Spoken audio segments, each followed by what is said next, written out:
Canada میں ہمارے ایک دوست کی کال آئی, کہنے لگے یہاں میرے جو والدین ہیں نا, میں ان کو علاج. السلام علیکم.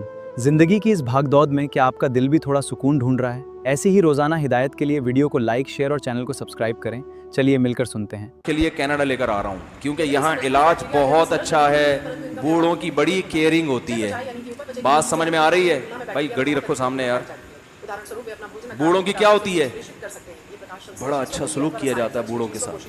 پاکستان میں بوڑھوں کے ساتھ اچھا سلوک, 10 منٹ رہ گئے اذان میں, 10. پاکستان میں بوڑھوں کے ساتھ اچھا سلوک بولو بھائی نہیں ہوتا. میں نے کہا مجھے ایک بات بتاؤ کہ آپ پاکستانی ہو, اتنے پیسہ خرچ کر کے اپنے بوڑھے باپ کو علاج کے لیے کینیڈا بلا رہے ہو, کیا کسی کینیڈین میں دم ہے؟ کیسے سمجھائیں کیسے سمجھائیں. وہ امریکہ کی پولیس والا ایک آیا ہوا تھا, وہ بھی چلا گیا یار. میں نے کہا کسی کینیڈین میں یہ دم ہے کہ اتنی تنخواہ میں, محدود تنخواہ میں اپنے بوڑھے باپ کو ایک غریب ملک سے اٹھا کے امیر ملک لا کے لاکھوں روپے خرچ کرنا اس کے علاج پہ, اس لیے کہ علاج یہاں بولو بھائی اچھا ہو. اور میں نے کہا جو نرس آپ کے ابا کا اچھا علاج کرے گی, یعنی ایٹیٹیوڈ اس علاج تو ڈاکٹر کرے گا, جو اچھا سلوک کرے گی.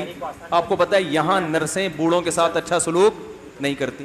جو نرس یہاں ہاسپٹل میں آپ کے ابا کے ساتھ اچھا سلوک کرے گی, اس سے میری طرف سے ایک سوال پوچھنا کہ مفتی طارق مسعود صاحب نے ایک سوال کیا, ایکسکیوز می ضرور کہنا, کیونکہ مینرز بھی کوئی چیز بولو بھائی. ہر بات کے آخر میں تھینک یو اور پہلے بھی پلیز. مینرز ہیں, مینرز یہ ٹوپی ڈرامے میں ہونے چاہیے, یہ بھی کوئی غلط نہیں ہے یہ. اور یہ بھی ایک انگریز کی اچھی صفت ہے کہ چلو بات تو تمیز سے کرتا ہے نا, یہ کوئی بری صفت نہیں. آپ کے اچھا مینرز گئے تیل لینے, ہمیں بھی ہمارے اندر یہ ہے کہ ہم تمیز سے بات نہیں کرتے, یہ بڑی بری بات ہے.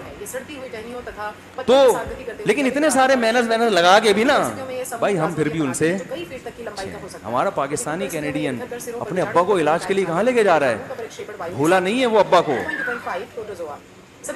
تو میں نے کہا اس نرس سے پوچھنا پلیز ایکسکیوز می, مفتی صاحب نے ایک سوال پوچھا ہے کہ آپ جو یہاں میرے ابا کے ساتھ اتنی خدمت کر رہی ہیں, اپنے ابا کو اولڈ ہاؤس میں اولڈ ہوم میں جمع کیوں کرایا آپ نے؟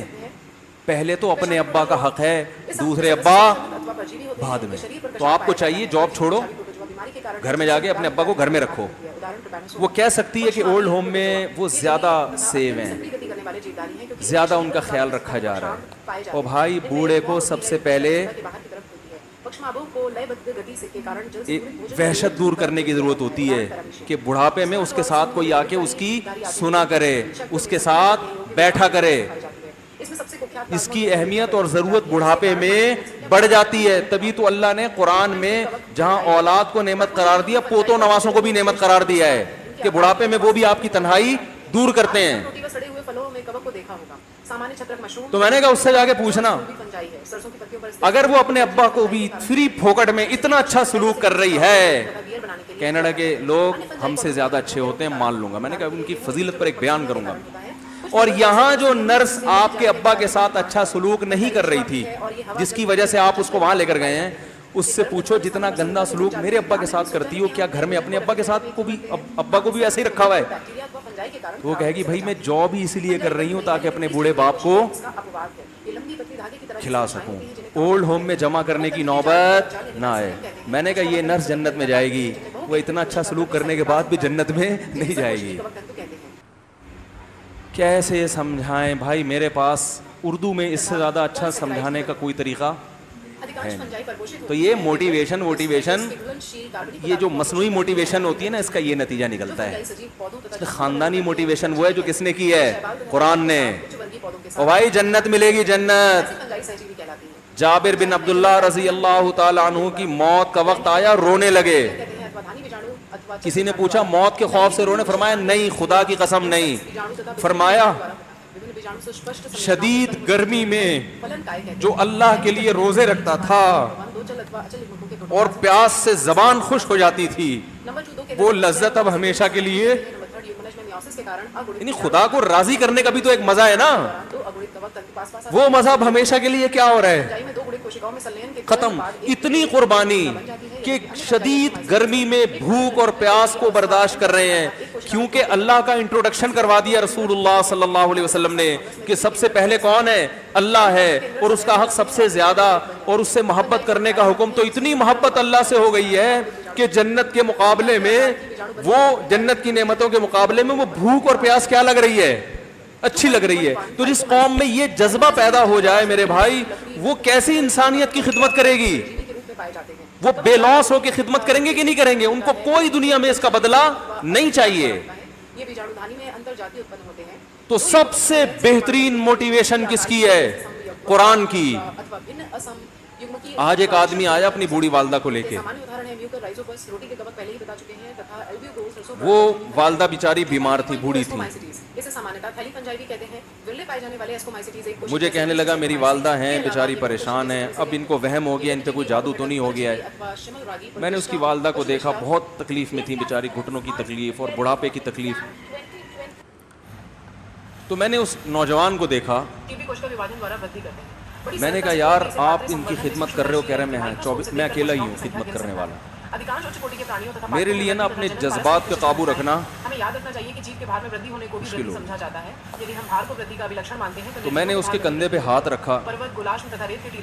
ظاہر انسان تنگ آ جاتا ہے نا, ایک بوڑھی ماں کی 24 گھنٹے کی, اور میری اس کی ماں کی حالت کو دیکھ کے مجھے اندازہ ہو گیا کہ اس کی خدمت آسان نہیں, اس کی سننا بڑی مشکل ہے. ارے بوڑھا ہے بیچارہ, بوڑھا تو بولتا رہے گا, اور اس کو چاہیے کہ کوئی سنے. اتنا دیر سننا, پھر اس کو برداشت کرنا. تو میں نے اس کے کندھے پہ ہاتھ رکھا, میں نے کہا میرے بھائی ایک سیکنڈ جو آپ برداشت کر رہے ہو نا, ایک سیکنڈ خدا کی قسم حج اور عمرے سے بہتر ہے. اس کو ہلکا نہ سمجھنا, اس کو بوجھ نہ سمجھنا. اللہ بہت نوازے گا تمہیں اس خدمت پہ. دنیا میں کچھ ہو سکتا ہے بزنس کا لاس ہو جائے, جو ٹائم دکان پہ بیٹھنے کا تھا وہ بھی کس کو دے رہا ہے. میں نے کہا اللہ کی نظر میں یہ خدمت ہلکی, دنیا میں اس پہ ککھ بھی نہیں ملے گا. تبھی انگریز اس سے پہلے ہی اولڈ ہوم میں جمع کرا دیتا ہے, کیونکہ ماں نے جو قربانی دی ہے نا تمہارے لیے, وہ اس سے بڑھ کر ہے. وہ بھول جاتا ہے انسان, اور اس پہ کوئی موٹیویٹ کرنے کے لیے تیار نہیں ہے. وہ فادر ڈے اور مدر ڈے مناتے ہیں بس سال میں ایک دفعہ. قرآن کو پتہ ہے کہ انسان اپنے محسنین کو سب سے پہلے بھولے گا, کیونکہ ان سے جتنا فائدہ اٹھانا تھا اٹھا لیا. اب اس سے نہ کوئی فیکٹری چلے گی, نہ معیشت مضبوط ہوگی. گورا سارا فوکس کس کو کر رہا ہے, کنٹری مضبوط ہو جائے, ہے بھائی, بزنس اچھا ہو جائے. اللہ کو پتہ ہے ان لوگوں نے تمہیں جنا ہے. ماں نے قرآن کیا کہہ رہا ہے, حملتہ امہ کرہن ووضعتہ کرہا. اس ماں نے تمہیں تکلیف سے پیٹ میں اٹھایا اور تکلیف سے تمہیں جنا ہے. وحملہ وفصالہ 30 شہرا. اور جب دودھ پیتے بچے تھے نا, 2.5 سال اپنی گود سے چپکا کے رکھا ہے اس نے, 2.5 سال. ایک سیکنڈ کے لیے الگ نہیں ہوتی تھی.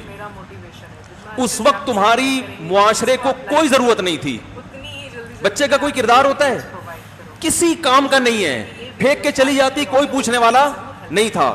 عیدی سینٹر میں جمع کرا دیتی. کیسے پالتی ہے, کیسے سینے سے لگا کے رکھتی ہے. اور کتنا بڑا رشتہ ہے ماں کا بھائی. دنیا میں اس سے بہترین رشتہ اللہ نے کسی کا خدا کی قسم بنایا نہیں ہے. اس سے بہتر محبت کی اور خدمت کی مثال ملتی نہیں ہے دنیا میں, جتنی ماں اپنے بچے کے لیے کرتی ہے. اپنے ہی باڈی سے نکلا ہوا دودھ اسے پلاتی ہے, اپنی باڈی خرچ کرتی ہے اس کے اوپر. آپ کی باڈی بھی اس کی باڈی سے بن رہی ہے, آپ کو شیلٹر بھی دے رہی ہے, اور پھر ساری زندگی روٹیاں پکا پکا کے کھلاتی رہتی ہے. کوئی ملازم رکھ کے دیکھ لو, 1 دن پکائے گا, 2 دن پکائے گا, تنخواہ مانگنے آئے گا, پھر اس سے غرض نہیں ہوتی کہ آپ کھا بھی رہے ہیں کہ نہیں کھا رہے. نہیں کھاؤ گے تو تکلیف ہوتی ہے اس کو. بھائی انتہا ہوتی ہے خدمت کی. 10 سال 20 سال, جب تک شادی نہیں ہو جاتی نا, کون کھلاتا ہے, ہر وقت فکر ناشتہ کیا نہیں کیا, کھانا کھایا نہیں کھایا, یہ کھا لے وہ کھا لے, یہ نہیں اچھا لگتا وہ پکا دیتی ہوں. او بھائی کسی کو کرائے پر لے کر آؤ, کسی کو تنخواہ پہ رکھو, خدا کی قسم عذاب میں آ جائے گا, تنگ آ جائے گا تھوڑے دنوں میں وہ. اور کمال در کمال یہ کہ انتہائی